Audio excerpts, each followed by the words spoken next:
законот. Презумпцијата на невиност е едно од најважните права, бидејќи секој е невин, се дури не се докаже спротивното. Што значи само судот во точно утврдена постапка при следење на точно утврдени принципи е тој кој што може да донесе одлука дека одреден малолетник е виновен за одредено кривично дело, дека го сторил тоа кривично дело и да препише одредена санкција.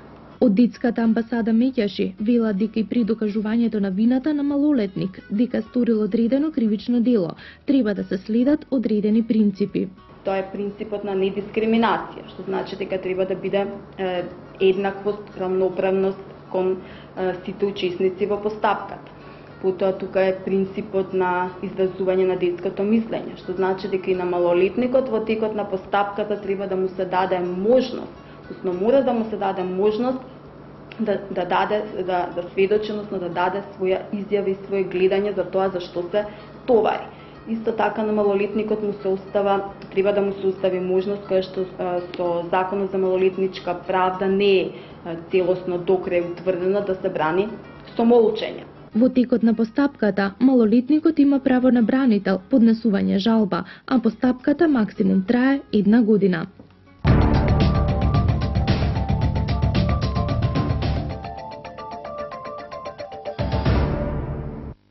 Зборуваме токму на оваа тема постапување со малолетни сторители на кривични дела. Оваа тема ќе отвориме со господинот Гоце Штириовски, адвокат. Добро утро и добре ни дојдовте. Добро утро. Поздрав до гледачите на македонската телевизија. Законот кој што стапи на сила 1 јули 2009 година обезбеди да речеме солидна основа за создавање на специјализиран систем за малолетничка правда со можност за рехабилитација и ресоциализација на малолетниците сторители на кривични дела или на прекршоци. Ајде малку за ова. Слушнавме пред малку статистиката, за жал говори дека се намалува бројот и на се намалува и возрастната граница на сторителите на кривични дела, а се зголемува и бројот на малолетници сторители на кривични дела и прекршоци. Тоа е точно. Видите, одличен прилог имавме репортажата беше одлична, освен имам замерка во оној дел каде што представникот на Меѓаши кажа дека малолетникот може, има право на бранител, односно адвокат, не има право, него задолжително. Според овој закон мора малолетникот да го заштити адвокат. Што точно вика Законот за малолетничка правда и што точно уредува? Самиот закон уредува посебна постапка која се е према малолетници. Пред тоа имавме регулирани, законските одредби беа регулирани во оној закон за кривична постапка. Владата донесе одлука по препорака на поразвиените земји да донесеме специјализиран закон за малолетничка правда, се со цел заштита, примерна заштита на малолетникот како почеток. Меѓутоа, главна цел да се работи на намалување на кривичните дела, односно намалување на малолетници кои извршуваат кривични дела, што во Македонија, кажавте, имаме пораст за жал на извршителите на кривичните дела. Меѓутоа, мислам и сметам дека тоа не е до Законот за малолетничка правда, тоа тука влијаат веќе општествените, правила на игра, да ги наречам, да мораме сите и родителите се свесни во какво општество живееме и кои се проблемите во надворешниот свет. Која е разликата помеѓу Законот за малолетничка правда и Законот за кривична постапка? Како се постапува со малолетните сторители на кривични дела според новиот закон? Видете, Законот за кривична постапка сега во овој момент може меѓу нашите професионалци го нарекуваме веќе закон за возрастните извршители на кривични дела, оние што не се малолетни.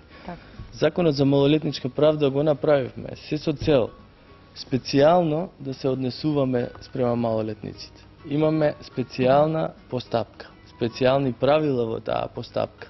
Судијата веќе настапува према самиот малолетник како на друг начин. Он е свесен дека е малолетник.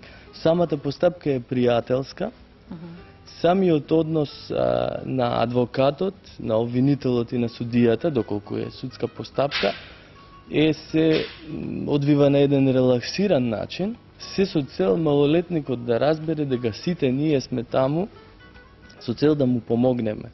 Значи, главната примарна цел на законот, може во прилогот не беше спомената, е да влијаеме малолетниците, значи да во иднина да не извршуваат кривични дела. Значи, како пример, одреден малолетник се огрешил, направил едно кривично дело, се случува. Имаме тим пред се во Центарот за социјални работи како најнадлежниот орган, тим, педагог, психолог и цел тим се собира во се со цел малолетникот да му објасни дека тоа што го направил е лошо и се со цел не да се казни, него во иднина да не биде, не дај Боже, полнолетен сторител на кривични дела за кои е предвидена затворска казна.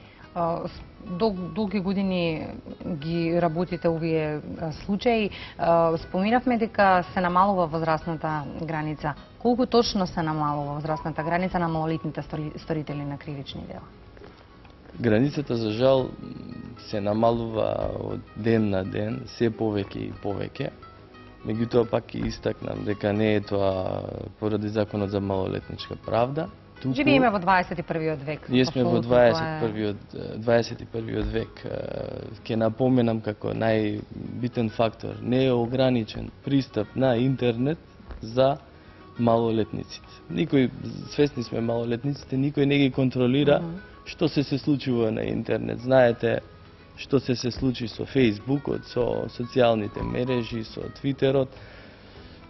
Треба, јас мислам, да поработиме законодавно веќе на тој пристап на интернет, што го имаат малолетниците, како да го ограничиме, а законот за малолетничка правда ќе остане вака како што е. Јас мислам дека е веќе близу до совршен, меѓутоа треба да се доста и работи на тимот што го сочинува и што го имплементира овој закон. Така. Имаме гледач на телефонската линија. Добро утро.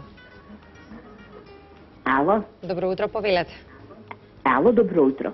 Добро утро. Поздрав до водителката, како сонце грее во телевизијата македонска и сите вработени што се на шпицата, и поздрав голем до гостинот.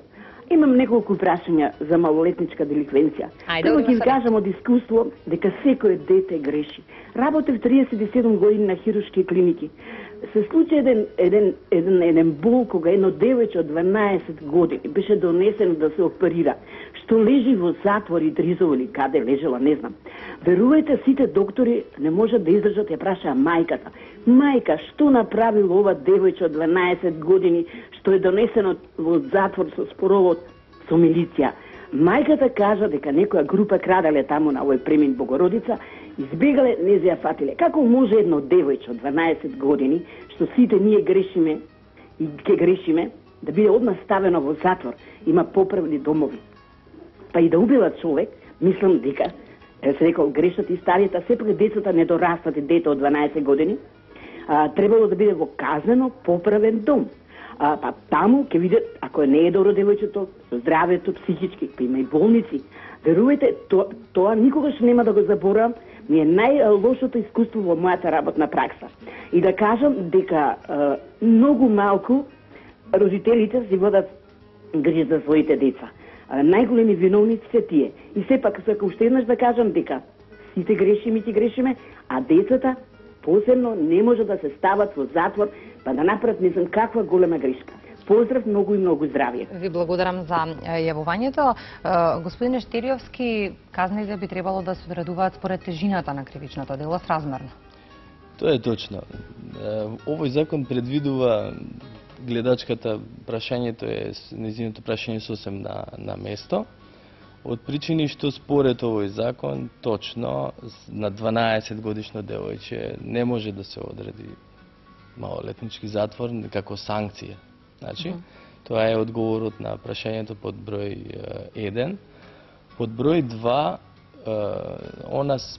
самата гледачка спомена за родителите. Во овој закон точно предвидовме казна, заштитен надзор од страна на родител. која се изрекува кога малолетникот, значи, ќе се огреши, да бидеме ќе се огреши, ќе стори кривично дело. Што правиме?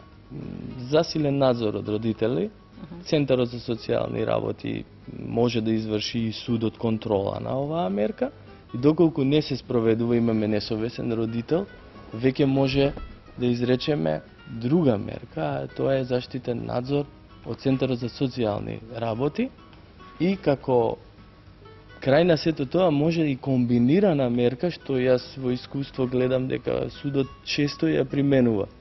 Значи, заштитен надзор од страна на родител под контрола на Центарот за социјални работи. Тоа е, мислам и сметам, според овој закон, најдобрата мерка за малолетникот, од причини што родителот ќе биде опоменат, дека и тој сноси вина во однесувањето на самиот малолетник, под број 1, а под број 2 имаме второстепена заштита од Центарот за социјални работи, доколку самиот родител не влијае да овој малолетник, значи, се ресоциализира, веднаш ќе интервенира од Центарот за социјална работа. Ќе се задржам на тема ресоциализација. Сите овие мерки се прават со единствена цел, да не се повтори однесувањето на малолетникот кој што сторил кривично дело или прекршок. Колку е успешна ресоциализацијата во Македонија, или во кој процент се повторува однесувањето на малолетниците? Имаме успех, но не толку голем. Од причини што ги наведов и пред тоа, тие се некои општествени причини кои влијаат сепак на ова однесување. Имаме разлика по, значи, групи на население, имаме разлика по зависно од тоа малолетникот во каква средина живее, зависно од малолетникот какви родители се присутни во неговиот дом, во какви услови. Видите, сето тоа се прашува во Центарот за социјални работи. Многу е голема разликата дали двајца родители имаме вработени, дали имаме двајца невработени родители, дали е тоа 80 квадрати стан или не. Земете Швајцарија како држава, таму засебна соба мора да има малолетник. Значи, не можете, доколку имате малолетник, да живеете вие во стан од 60 квадрати без засебна соба. Како пример наведувам. Сето тоа влијае. Не е до законот, затоа што законот беше во корелација со германскиот со закон, со италијанскиот, имаше странски експерти. Сметам дека имаме ресоциализација, пред се поради тимовите што се создадени во овој Центар за социјални работи, меѓутоа уште треба да се работи.